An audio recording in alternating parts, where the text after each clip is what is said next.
ஜம்மு காஷ்மீர் மற்றும் இமாச்சல பிரதேச மாநிலங்களில் பெய்த கனமழையால் பல இடங்களில் வெள்ளம், நிலச்சரிவு ஏற்பட்ட நிலையில் அவற்றில் சிக்கி 15க்கும் மேற்பட்டோர் பலியாகினர்.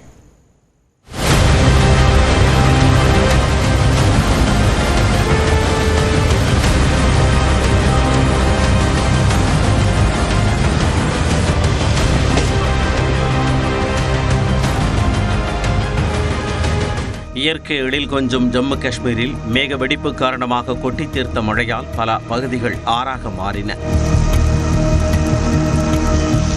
தொடர் மழையால் அங்குள்ள செனாப் ஆற்றில் வெள்ளம் பெருக்கெடுத்து ஓடுகிறது. தோடா மாவட்டத்தில் வெள்ளம் மற்றும் நிலச்சரிவால் பல வீடுகள் சேதமடைந்தன.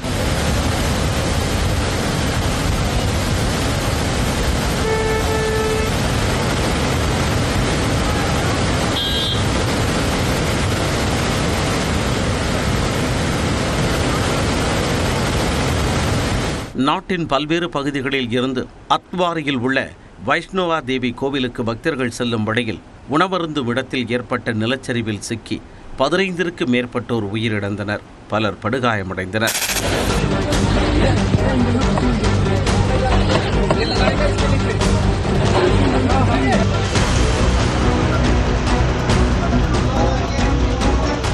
இதேபோல இமாச்சல பிரதேசமும் கனமழை வெள்ளத்தால் தொடர்ந்து பெரும் பாதிப்புகளை சந்தித்து வருகிறது.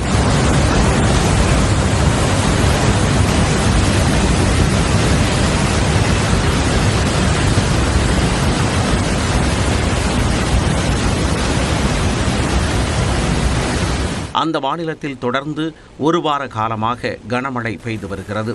இதனால் அங்குள்ள பியாஸ் ஆற்றில் அபாய எல்லையை கடந்து வெள்ளம் பெருக்கெடுத்து ஓடுகிறது. இதில் சாலைகள், ஆற்றங்கரையில் உள்ள ஹோட்டல்கள், வீடுகள் உள்ளிட்டவை அடித்துச் செல்லப்பட்டன.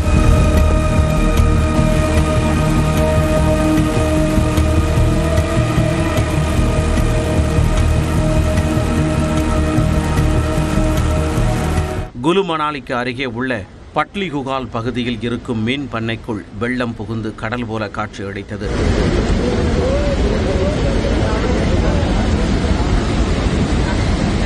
குலு பகுதியில் மலைப்பகுதியில் உள்சாலைகளுடன் அதில் நிறுத்தி வைக்கப்பட்டிருந்த வாகனங்களும் அடித்துச் செல்லப்பட்டன. மணாலி தேசிய நெடுஞ்சாலை இருந்த இடமே தெரியாத அளவுக்கு அடித்துச் செல்லப்பட்டது.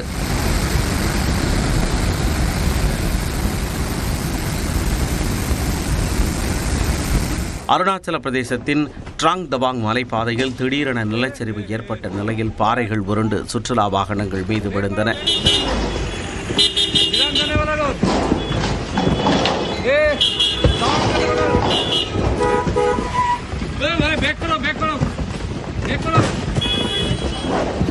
இதேபோல் உத்தராகண்டின் உத்தரகாசியில் மழை வெள்ளத்தால் ஏற்பட்ட நிலச்சரிவில் சாலை துண்டானது.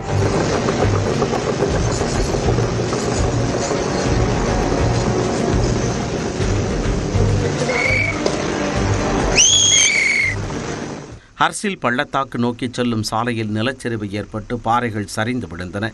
இதனால் போக்குவரத்து துண்டிக்கப்பட்டுள்ளது.